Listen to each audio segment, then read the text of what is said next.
So, one of my fantasy romance author I follow made a fairly good point, but I think she kind of undermined her point with the examples she gave of high fantasy and sci-fi, because she gave two examples, both were in the Cosmere, and are basically interrelated books and series.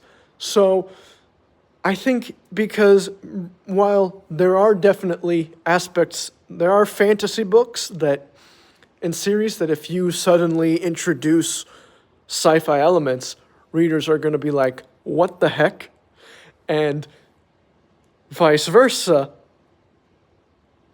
There might be some, but it's like said less likely. Like Star Wars, for example. Brandon Sanderson's Cosmere is the worst example because that is like the perfect blending of sci-fi and fantasy elements in a single overarching narrative, which he's trying to weave together through multiple different series, etc.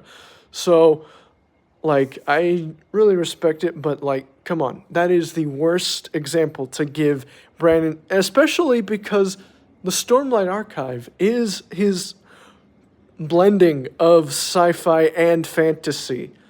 I think it's really apparent in the fourth book, and it probably is going to even become more apparent in the fifth book. I haven't read the fifth book, but I'm going to. And the primary reason I have not read The Sunlit Man is because, even though I've technically already been spoiled, it does contain spoilers for the Stormlight Archive, I do believe. So, like, that is the kind of not a great examples to choose from. I mean, Brandon Sanderson's lecture series really is how to write science fiction and fantasy. Not that he does both separately, he blends them expertly. So, yeah.